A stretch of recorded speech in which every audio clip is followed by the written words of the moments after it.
সকাল থেকেই আমরা দেখেছি জয়নগরের মহিষবাড়ি দফায় দফায় উত্তপ্ত হয়েছে। টিউশন থেকে আর বাড়ি ফেরা হলো না নবম শ্রেণীর বালিকার, এবং রাস্তায় অপহরণ করে ধর্ষণ করে খুনের অভিযোগ উঠেছে। গভীর রাতে খালের ধারে মিলেছে দেহ। উৎসবের মরশুমে অগ্নিগর্ভ জয়নগর। গ্রেফতার অভিযুক্ত 18 বছরের যুবক। অভিযোগ নিতে গড়িমসি করে পুলিশ। টিউশন পড়তে গিয়ে আর বাড়ি ফিরল না নাবালিকা। ধৃতকে আদালতে পেশ করা হয়েছে। এই মুহূর্তে আপনাদেরকে জানাচ্ছি, পেশ করা হলো ধৃতকে আদালতে।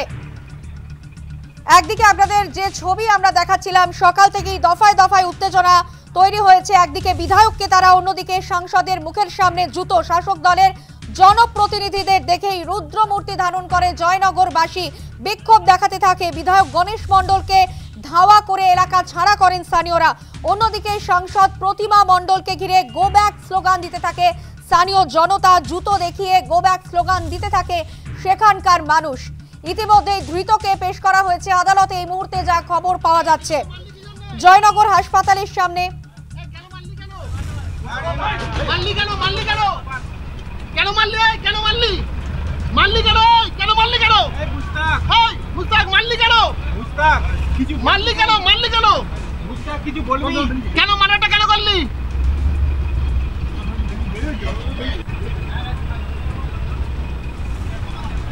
আমরা কথা বলবো। আমাদের সঙ্গে রয়েছেন আমাদের প্রতিনিধি প্রসেনজিৎ সাহা।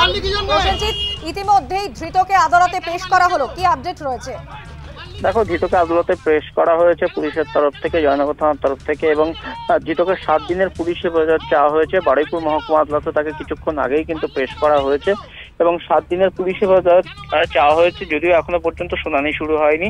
শুনানির পর বিচারক কি রায় দেন সেদিকেই কিন্তু নজর রয়েছে সকলের। এবং যেমনটা জানা যাচ্ছে, এই অভিযুক্তই মূলত প্রাইম অ্যাকিউজড, এবং একেই কিন্তু এই অভিযুক্তই নিজের সাইকেলে করে ওই নাবালিকাকে চাপিয়ে অন্যত্র নিয়ে গিয়ে এই কুকর্ম করেছে, এমনটাই কিন্তু মনে করা হচ্ছে। এবং পুলিশ ইতিমধ্যেই সিসিটিভি ক্যামেরার ফুটেজ দেখে এই অভিযুক্তকে গ্রেফতার করেছে এবং তাকে আজকে বারুইপুর মহকুমা আদালতে তোলা হয়েছে। প্রসেনজিৎ, আমরা দেখেছি 9 বছরের ছাত্রীকে ধর্ষণ করে খুনের ঘটনায় সকাল থেকেই দফায় দফায় উত্তপ্ত হয়েছে জয়নগরের মহিষমারি। সেখানে আমরা দেখেছি যে পুলিশের বিরুদ্ধে একেবারে পুঞ্জীভূত ক্ষোভের সঞ্চার হয়েছে। সাধারণ মানুষের মধ্যে বহিঃপ্রকাশ ঘটেছে এবং বারবার পুলিশকে ঘিরে বিক্ষোভ, পুলিশের সঙ্গে সাধারণ জনতার ধস্তাধস্তি। অন্যদিকে বিধায়ককে তারা করেছে স্থানীয় জনতা। সাংসদের কে ঘিরে গো ব্যাক স্লোগান দিয়েছে, সাংসদের সামনে জুতো দেখিয়েছে সাধারণ মানুষ। একদিকে পুলিশের বিরুদ্ধে ক্ষোভ, অন্যদিকে জনপ্রতিনিধিদের ঢুকতে বাধা। এই মুহূর্তে কি ছবি উঠে আসছে? এখনো কি পরিস্থিতি যথেষ্ট উত্তপ্ত?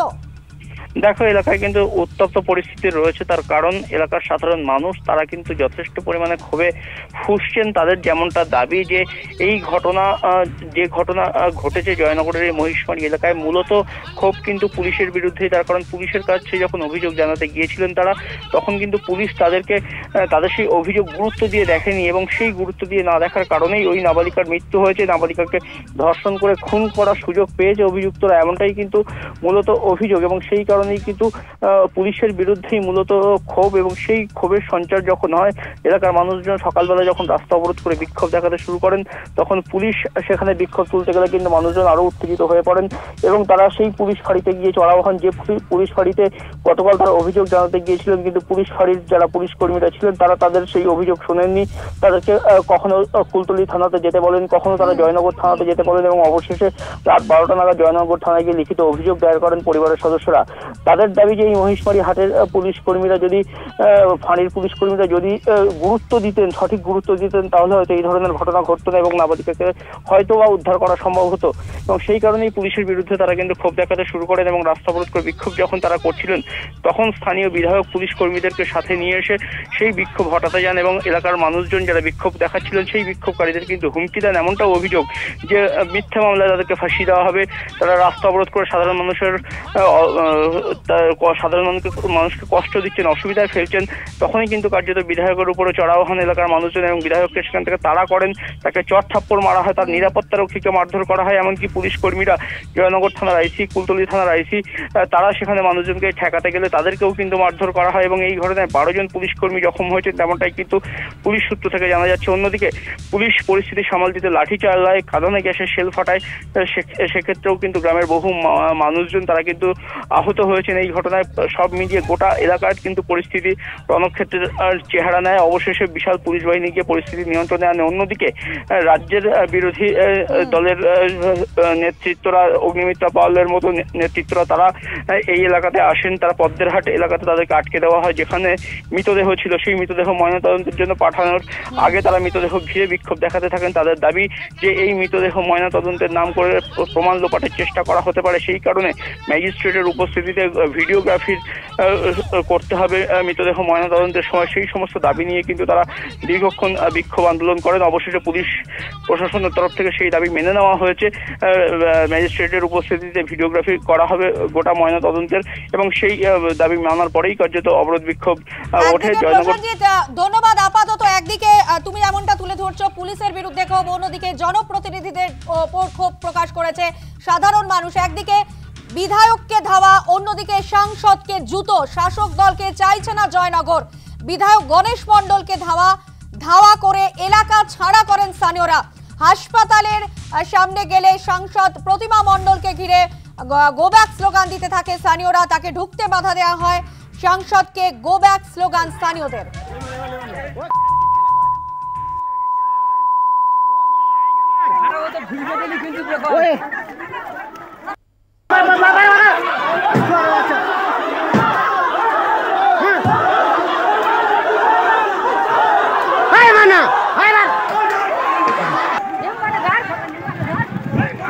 নেমানা ওরা এমএল আছে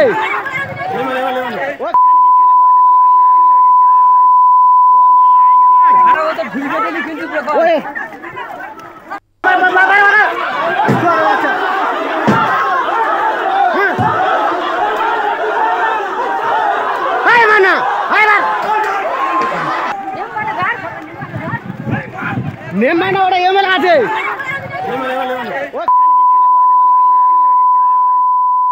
আপনারা দেখলেন যে কিভাবে বিধায়কের পিছনে তাড়া করেন স্থানীয় মানুষ এবং শেষ পর্যন্ত ধাওয়া করে এলাকা চড়েন স্থানীয়রা।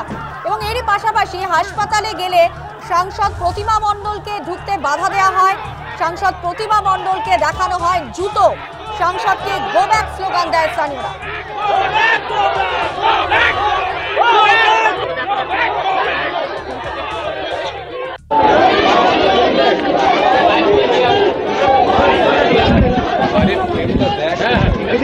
ঠিক আছে।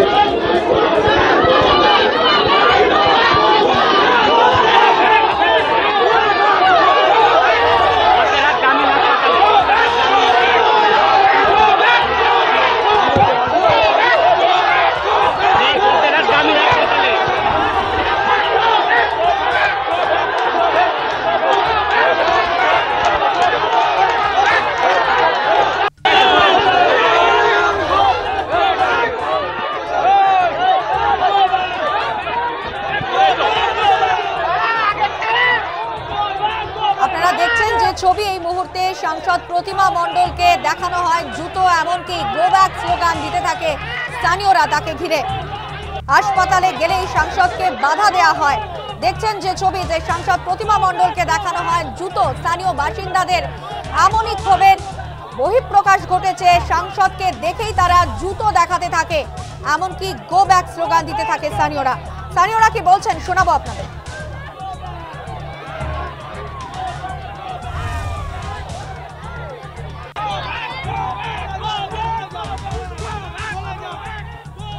একটা বাচ্চা মেয়ে, 10 বছরের মেয়ে কালকে এখান থেকে পড়ে বাড়ি ফিরছিল, তাকে দুষ্কৃতীরা তুলে নিয়ে ধর্ষণ করে খুন করেছে। এখানে একটা বাচ্চা আর বাবা এসে এখানে অভিযোগ জানিয়েছে এই আইসি ক্যাম্পে। সেই অভিযোগ তার সেই বাবাকে থানায় পাঠিয়েছে। কেন থানায় পাঠাবে? আজকের দিনে তিনি ফোর্স নিয়ে কেন এখানে ঘটনাটা দেখলো না, কি তদন্ত করলো না? আর একটা জিনিস, যেখানে লাশটা পাওয়া গেছে এখনো পর্যন্ত সেই জায়গাটা ঘিরে দেয়নি, অথচ কোনো প্রশাসনিক পদক্ষেপ কোনো উচ্চপদস্থ অফিসার এখানে আসেনি। সুব্রত নস্কর আরজি করের মতো একটা সেফটি জায়গায় যদি এই ঘটনা ঘটে যায়, তারপরে এই আন্দোলন, আর আমাদের গ্রামের মানুষরা তাহলে কোথায় যাবে? প্রশাসন কোথায়? একটা ঘটনার পর ঘটনা ঘটে যাচ্ছে, প্রশাসন কি ভূমিকা পালন করতেছে? এই প্রশাসনের অপদার্থতা, এই রাজ্য সরকারের অপদার্থতার জন্য আজকের এই ঘটনা। অন্যদিকে আপনাদের যে ছবির দিকে আমরা নজর রাখবো, জয়নগরে অগ্নিমিত্রা পাল, মীনাক্ষী মুখোপাধ্যায় হাসপাতালের সামনে ধর্নায় বসেন অগ্নিমিত্রা পাল। একদিকে অগ্নিমিত্রা পাল, অন্যদিকে মীনাক্ষী মুখোপাধ্যায় হাসপাতালের সামনে ধর্নায় বসেন অগ্নিমিত্রা পাল। অন্যদিকে জয়নগর হাসপাতালে মীনাক্ষী মুখোপাধ্যায় ডিওয়াইএফআই নেত্রী পৌঁছতেই সেখানে শোরগোল শুরু হয়ে যায়।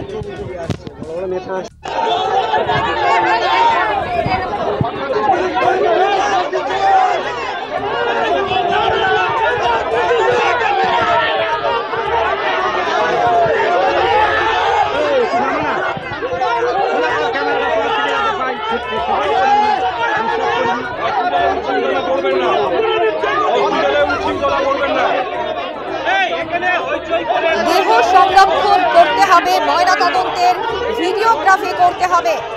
অগ্নিমিত্রা পাল এমনই দাবি রেখেছেন। দেহ সংরক্ষিত করতে হবে, ময়নাতদন্তের ভিডিওগ্রাফি করতে হবে, দাবি করেছেন অগ্নিমিত্রা পাল। ঠিক আছে, ওরা তো বাড়ির লোক আছে, ওই জন্য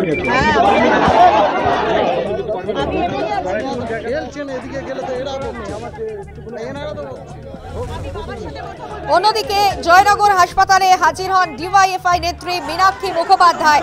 প্রমাণ লোপাটের চেষ্টা চলবে, আশঙ্কা মীনাক্ষী মুখোপাধ্যায়। পুলিশের সঙ্গে রীতিমতো ধস্তাধস্তি শুরু হয়ে যায় ডিওয়াইএফআই নেত্রী মীনাক্ষী মুখোপাধ্যায়। প্রমাণ লোপাটের চেষ্টা চলছে, আশঙ্কা মীনাক্ষী মুখোপাধ্যায়।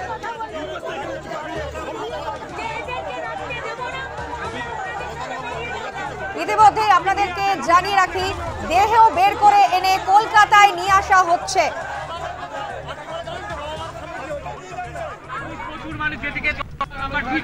হাসপাতাল থেকে ইতিমধ্যেই দেহ বের করে আনা হয়েছে এবং কলকাতার উদ্দেশ্যে এবার নিয়ে যাওয়া হবে দেহ।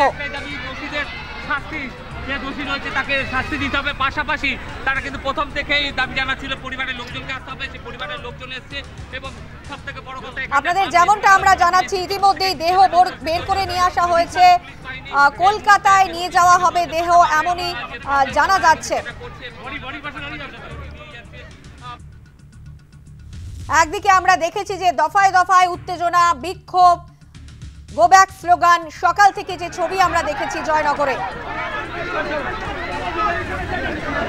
দেহ বের করার সময় চরম উত্তেজনা তৈরি হয়। ইতিমধ্যেই দেহ বের করে নিয়ে আসা হয়েছে, কলকাতা নিয়ে যাওয়া হবে দেহ।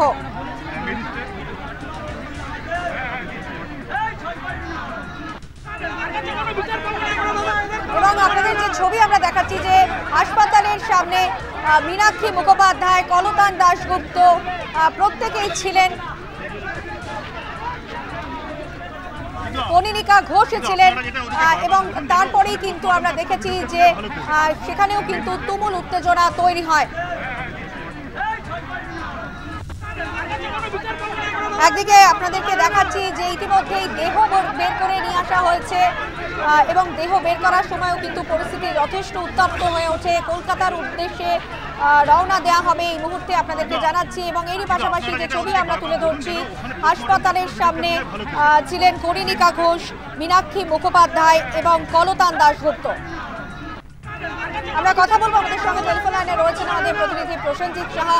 প্রসেনজিৎ, ইতিমধ্যেই আমরা যে ছবি দেখতে পাচ্ছি, যে খবর উঠে আসছে, দেহ বের করে নিয়ে আসা হয়েছে, কলকাতার উদ্দেশ্যে নিয়ে যাওয়া হবে এবং অন্যদিকে হাসপাতালের সামনে কলতান দাশগুপ্ত, কনিনিকা, মীনাক্ষী মুখোপাধ্যায় এরা ছিলেন এবং রীতিমতো পরিস্থিতি উত্তপ্ত হয় যখন দেহ বের করে নিয়ে আসা হয়। কি ছবি উঠে আসছে? দেখো, এই দেহ যখন ময়নাতদন্তে পাঠানোর জন্য নিয়ে আসা হয় পদ্মরাট হাসপাতালে, এবং সেই সময় কিন্তু এলাকাতে যথেষ্ট উত্তেজনা ছড়ায়। মীনাক্ষী মুখোপাধ্যায়, অগ্নিমিত্রা পাল তারা কিন্তু বিক্ষোভ দেখাতে শুরু করেন এবং তাদের দাবি যে দেহ ময়নাতদন্তের সময় ভিডিওগ্রাফি করতে হবে, ম্যাজিস্ট্রেটকে উপস্থিত থাকতে হবে, যাতে কোনোভাবেই প্রমাণ লোপাট না করা হয়। সেই দাবিতেই দীর্ঘক্ষণ বিক্ষোভ চলে। অবশেষে প্রশাসনের তরফ থেকে সেই দাবি মানা হয় এবং সেই দাবি মানার পরে কার্যত দেহ ময়নাতদন্তের জন্য গিয়েছে। এবং এই মুহূর্তে এলাকায় কিন্তু যথেষ্ট উত্তেজনা থাকলেও পরিস্থিতি কিন্তু নিয়ন্ত্রণে। ধন্যবাদ প্রসেনজিৎ। আমরা কথা বলছিলাম আমাদের প্রতিনিধি প্রসেনজিৎ সাহার সঙ্গে। আপনারা যেটা ওদিকে বারবার বলুন যেন ওখানে পোস্টমর্টমটা পুরো ভিডিওগ্রাফি হয় ভালো করে। আপনাদের যেমনটা আমরা জানাচ্ছি যে ইতিমধ্যেই দেহ বের করে নিয়ে আসা হয়েছে, কলকাতার উদ্দেশ্যে রওনা হয়েছে দেহ। তখনও পরিস্থিতি যথেষ্ট উত্তপ্ত হয়ে ওঠে। হাসপাতালের সামনে রীতিমতো বচসা তৈরি হয়, উত্তেজনা তৈরি হয়, সাধারণ মানুষের সঙ্গে পুলিশের বাদানুবাদ তৈরি হয়। আপনাদের সেই ছবি আমরা আবার দেখাবো যে কিভাবে সাধারণ জনতার সঙ্গে পুলিশের বাদানুবাদ তৈরি হয়।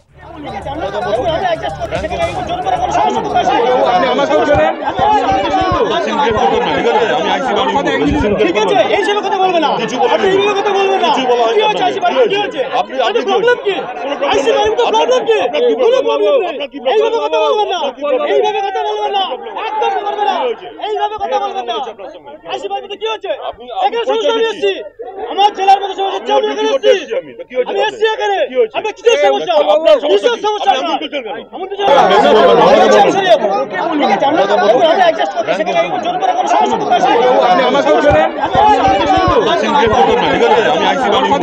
ঠিক আছে, এই হিসেবে কথা বলবে না, আপনি এইভাবে কথা বলবেন না। কি হচ্ছে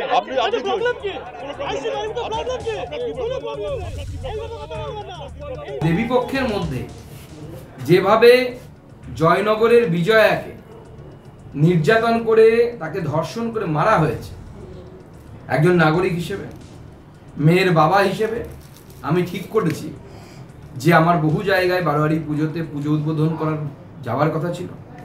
আমি মণ্ডপে যাব, কিন্তু কোথাও পুজো উদ্বোধনে যাব না। আমি এইভাবে প্রতিবাদ জানাবো এবং যে মণ্ডপে যাব সেখানে মায়ের কাছে গিয়ে প্রার্থনা করব যে সরকার আমাদের মেয়েদেরকে, আমাদেরকে মায়েদেরকে অত্যাচারের হাত থেকে রক্ষা করতে পারছে না, সেই সরকারকে যেন মা শাস্তি দেয় এবং সেই সরকারকে উৎখাত করার ব্যবস্থা করে। আমি মণ্ডপে যাব, মাকে হাত জোর করে প্রণাম জানাবো, কিন্তু সেটা প্রতিবাদের সামিল হওয়ার মতো, সেটা কোনো উৎসব নয় এবং কোনো উদ্বোধনে আমি যাব না, এই সিদ্ধান্ত নিয়েছি।